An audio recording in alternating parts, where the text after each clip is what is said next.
What's up, YouTube fam? Quentin Lund with Lund MX, and here today, guys, because well, you see the title, and we're gonna change things up from the norm here on the channel. Always buying some roached out bike and fixing it up to the 9s and 10s. Well, I've been getting a lot of your guys' messages, and on both Instagram at Lund MX, and of course, I have seen your emails, I've seen your comments, I've seen everything, and I am listening to you today.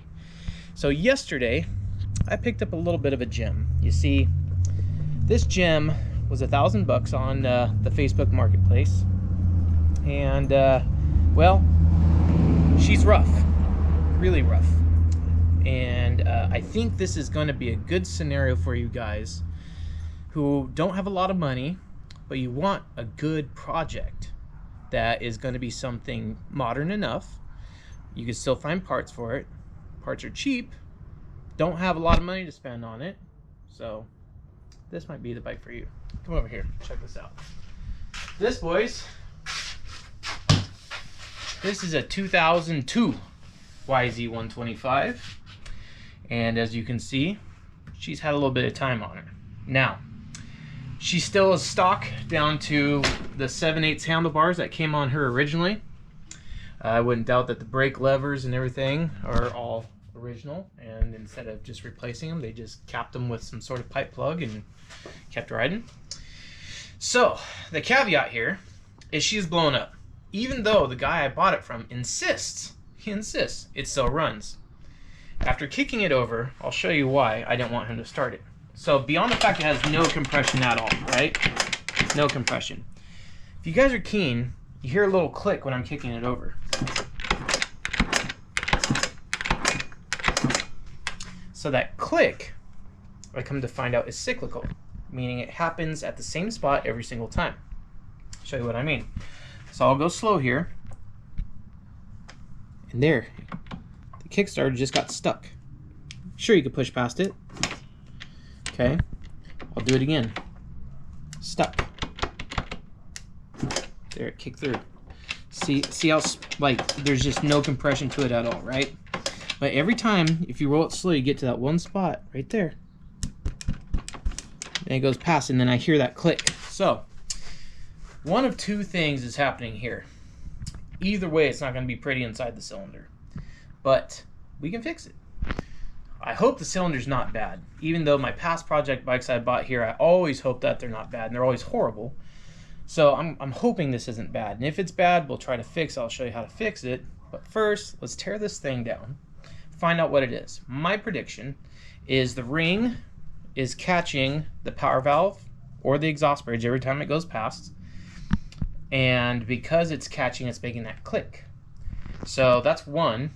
Or there's something on the top of the piston that every time it comes to top dead center, it is hitting and blocking. So it could be a piece of spark plug, piece of piston, needle bearings from the crank. I have no idea. Either way, she needs to come apart. Let's go. I got this like 85 years ago from my wife. They don't sponsor the program or anything like this, but this is just such a great tool. It's called a fender bench. Has a little strap right here, some foam, slips over your rear fender like that, and no matter what you do to the bike, it's not going to tip over. I've had this for eons, and it's probably one of the most used tools here at the shop garage, whatever. So I'm not going to bore you guys with stripping this thing down. What you need to do: pull the pipe, pull the seat, pull the tank, pull the radiators, because on this cylinder, this style of cylinder, the water necks, go ahead and show them that, Isaac. The water necks are just on top of the cylinder, so you won't be able to slide the cylinder off until you take off the radiators. So pipe, tank, seat, radiators, obviously drop your coolant. You don't have to worry about dropping your bottom end oil yet, but let's start there and see what kind of damage we have. Now, whenever you guys are buying a bike, you're spending a lot of money. Typically, you know, let's be honest, over $1,000. If you find something under $1,000, well, you can't really expect to find much. But I don't feel, in me personally, I do not feel it's ridiculous to ask the previous owner if you could see the air filter. You're spending a lot of money on a machine that's longevity largely revolves around clean air. Come take a look at this. Now, a lot can be said from a clean or dirty air filter as far as obviously ownership goes. You can look at this whole entire bike and see that this thing has not been washed, cleaned, taken care of. It's pretty much just been ridden and put away. It probably has ancient crankcase oil on it. Air filter was never changed. And to even guess that he probably mixed the gas oil ratio correct, well, is another high possibility that it's mixing correctly. Another thing we'll see very soon here is if it even has coolant. Bikes, over time, they piss out coolant. They just do. It is important to always check that stuff, because if you get any air in your system, well, then you lose cooling. So checking your coolant at least after every ride is not a big deal. You pop your cap, you see it's still in there, great. And we move on. So air filter. Ask the guy you're buying it from. It's not a big deal. He should say yes. It takes 2 bolts. On KTMs, it doesn't even take bolts. But it takes 2 bolts on most bikes, and you're looking at the air filter, and that will tell you a lot about how it was owned. So, pulling off the exhaust pipe, guys, I heard something that at any state in owning a dirt bike you don't want to hear. Here's something rattling around in there.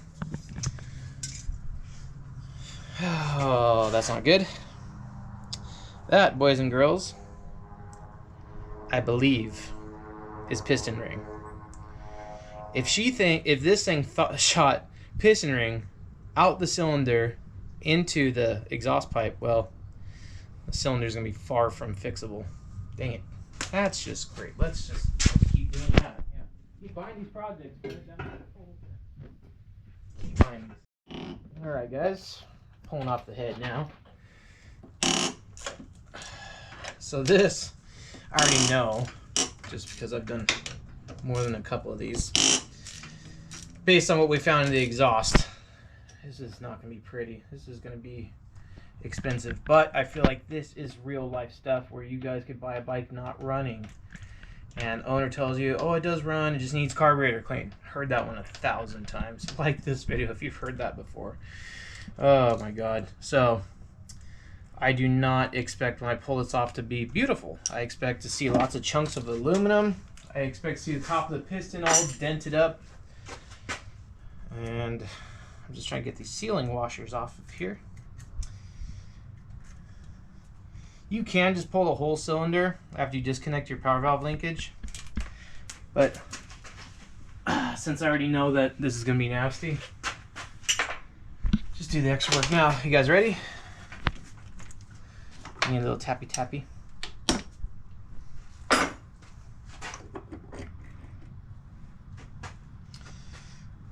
Right there's a piece of piston or ring.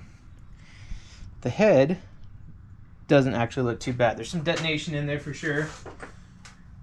And our piston, oh, it's got a chunk of the piston missing right there. Can you guys even Santis that? You guys even Santis right there? Oh, now you can. Right there. There's a nice little chunk of piston missing there, guys. So, what causes that? I know what causes that. Piston rings, when the engine gets really hot, the piston expands, the rings expand. And the rings will actually expand into your exhaust port. They'll grab the exhaust port and break off the side of your piston. Seen it many, many times. It is never good. And I'm hoping, guys, although it's not a lot of hope, but I'm hoping that it simply just broke away. Everything's fine. The cylinder's good. I can just run a little brush hone through it and throw a piston in, which we have up there from Vertex Hot Rods Hot Cams. Vertex pistons are awesome, guys. I need a flat wrench. Be right back.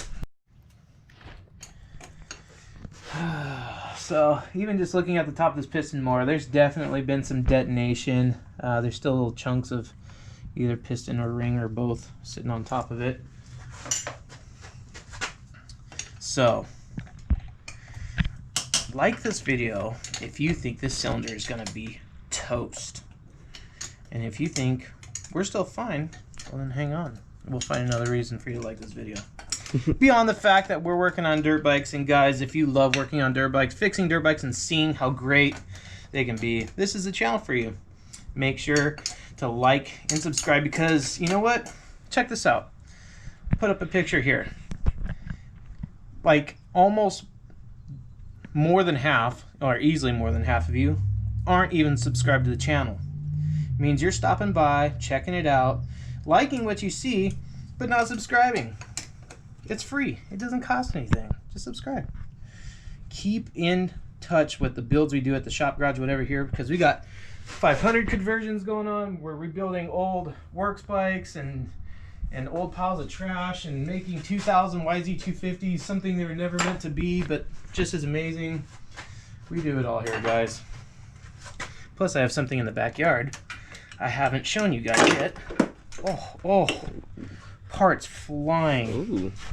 What was that? I don't know. Oh, the cylinder is just toast. Come over the light, boy. All right. This groove right here. Oh, God. Is bad. Oh, monkey. Yeah. She bit the exhaust bridge hard. I could tell. It's probably what the shavings are from. She bit that piston hard. Darn it. Can we fix it?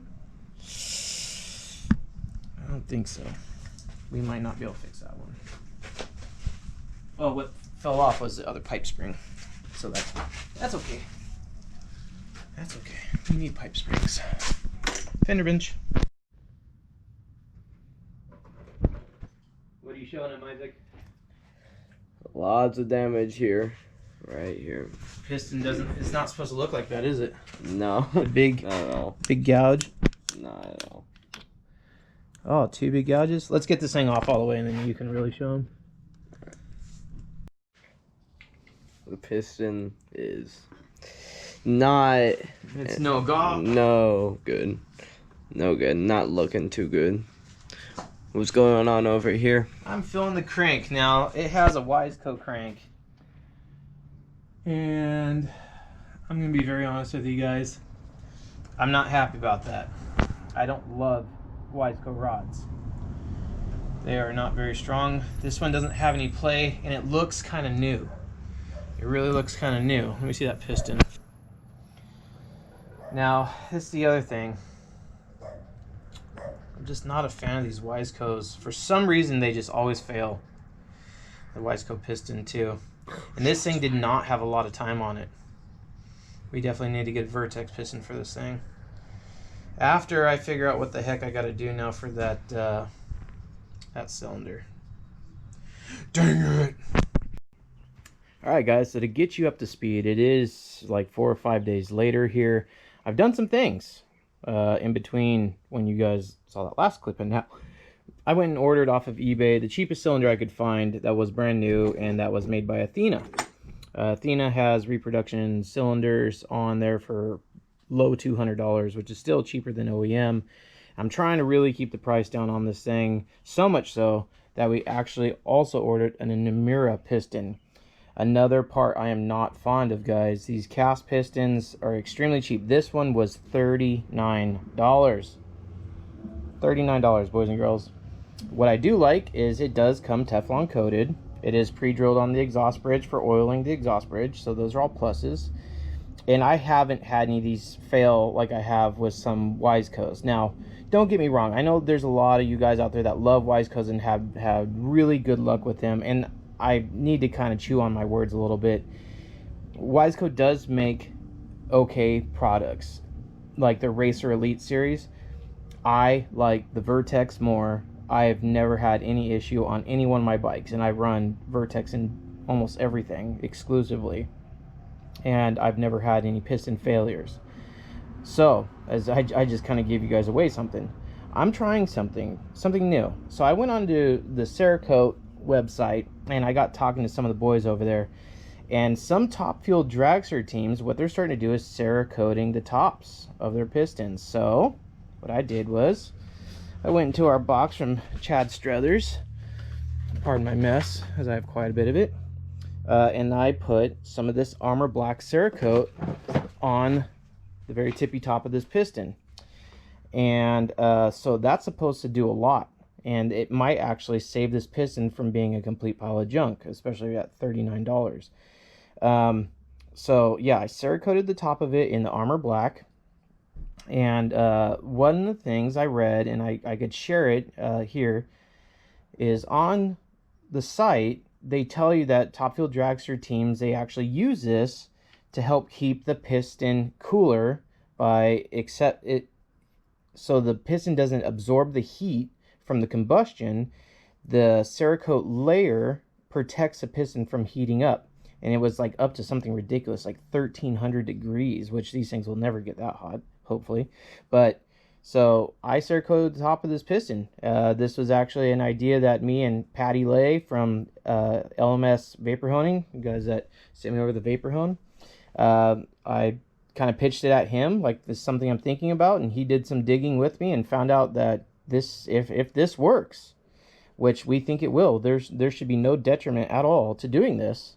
This could actually be a really good thing in the industry to prolong piston life. Now, that won't say anything, of course, for skirt wear. Definitely keep up on your premix.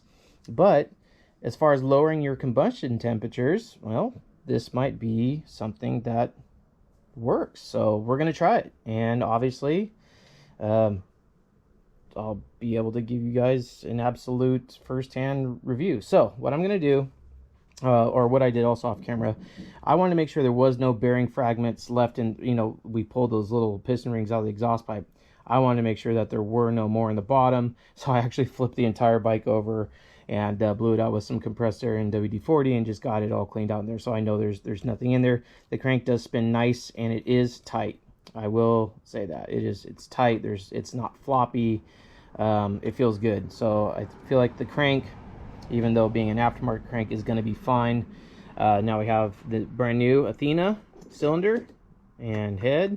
I've already switched over all my studs from the OEM head and put in my power valves from the OEM, and we're going to start getting this thing together and get this thing fired up. I still have a lot to do and a lot of cleaning to do because this thing is just absolutely scummy.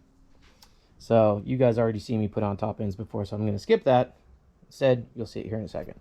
All right, well, Project Dirtball here is going together, guys. So I'm starting to get the radiators pumped on now. Got everything else starting to get hooked up. I just got to hit some hose clamps that are loose on the hoses. I did go through, clean up the carburetor, put some of our AP3 hoses on these things. It looks so good. Yeah, just going to keep plugging. The thing is I really want to make sure when breaking these in, guys. Now, I see this is a question very commonly asked on forums, on internet, anywhere really. But the biggest question a lot of people ask is, I just built my bike, how do I break it in correctly? And there is hundreds of different interpretations on how you're supposed to break them in and what is proper. For me, guys, on a two-stroke, it is simply fire it up with the choke on, so you're getting ample amounts of fuel, right? You want it running rich, and you're not trying to rev the bike out. You're just trying to get it running. The goal is you want to throw heat into the cylinder. You want to get the rings to start seating, as it has a fresh bore, and they have cross hatching marks and everything. The rings, everything they need to seat properly. So what I do is I leave the choke on for an excessive amount of time, and what I mean excessive is probably just over a minute, so just over 60 seconds, where a normal bike you would fire it up, rev it a couple times, turn off the choke. I like to leave it on a little bit longer so I know it's staying rich and getting lots of fuel to all the new equipment. So sometimes I'll leave it for 2 minutes. It really just depends on, sorry about coughing, guys. It really depends on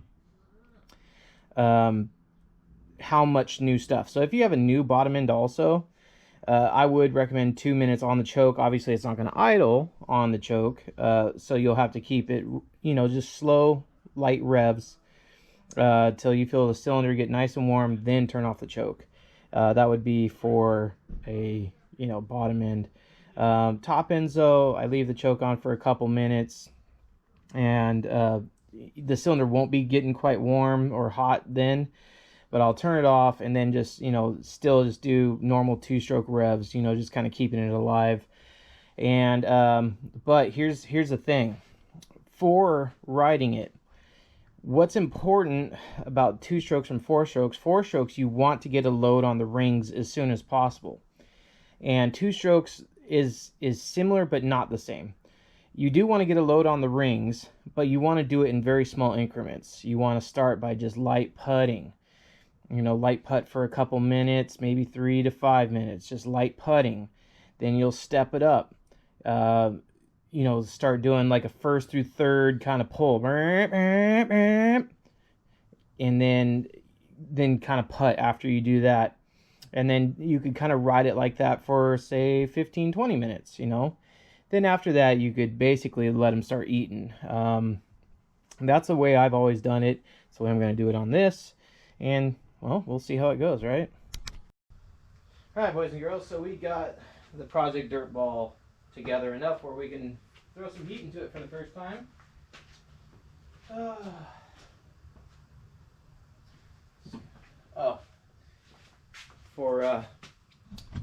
For sake of knowing, it has a brand new air filter in there.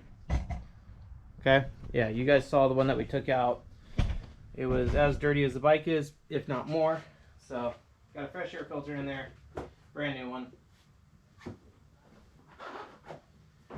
So like I said, gonna turn on the gas, make sure carb doesn't leak.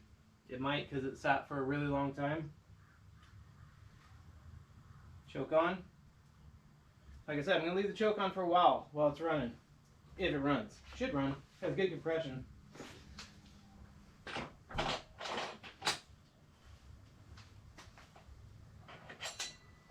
I always put T-handles in my freaking foot pegs.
Yep.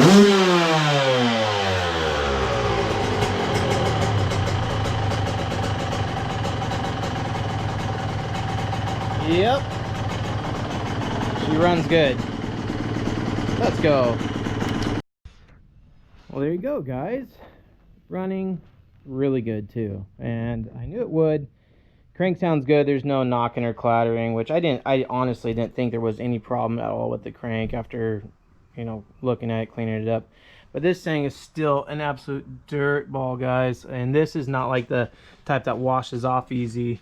This is down, scratched into the plastic several layers. So this is definitely a candidate, though, for doing a revival on. And what I mean is like all new body work, seat cover, graphics, and probably even yank the motor, paint the frame. So like, guys, a lot of you guys hit me up, and I really appreciate you guys always hitting me up and asking these questions, because this challenges other videos, right? This is such a good candidate. You guys are always asking me what would be a good starting point, a blown up bike, guys. This with the piston and the cylinder together, out of pocket with the gaskets, cost me $262. That's it. And of course I did the labor myself. Everything else, $262. That's the cylinder, the piston kit, and the gasket kit. Now, yes, I did Cerakote the top of that piston, and I do want to put some time on it to see if that really does help prolong some life out of this thing, because it's kind of it's a new concept of moto, but it's not a new concept in motorsports world. There's probably some other dirt bikers and enthusiasts out there that have done it.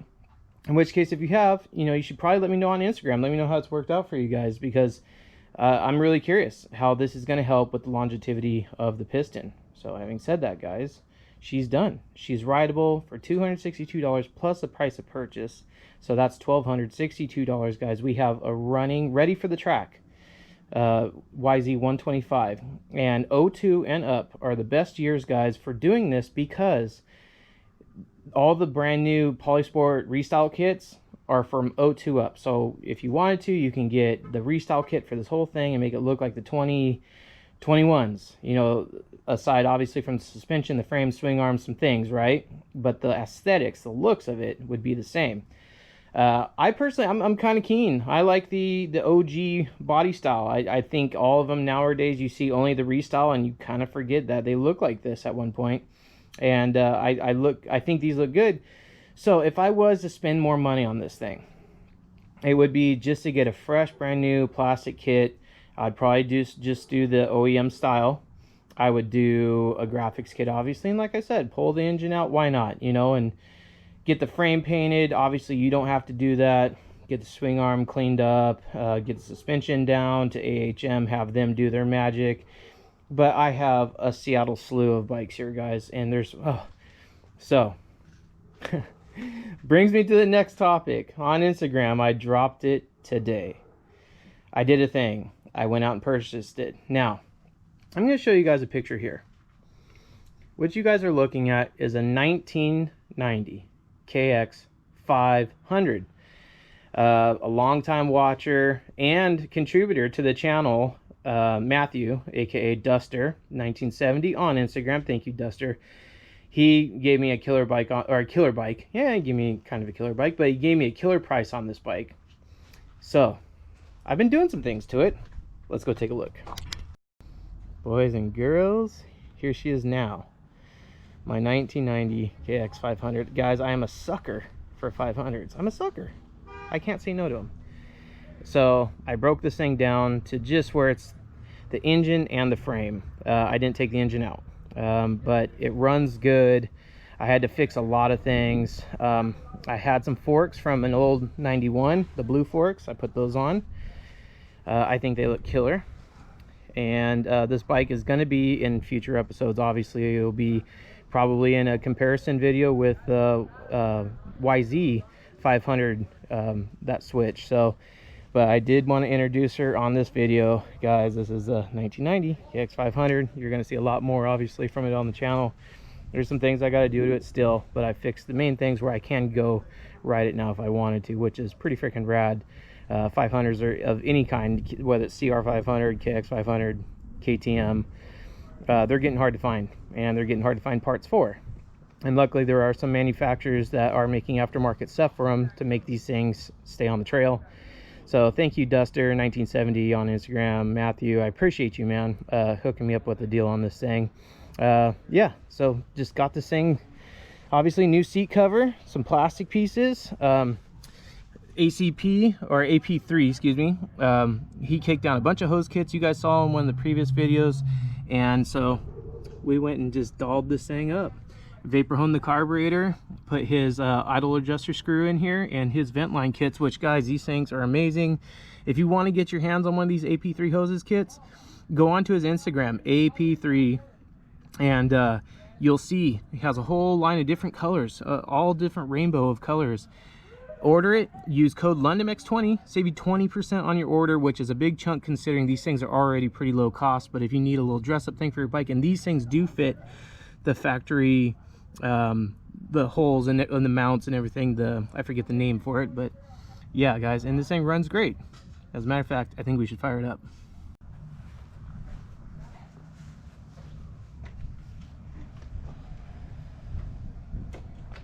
I'm kicking in tennis shoes, guys, so you gotta be nice to me.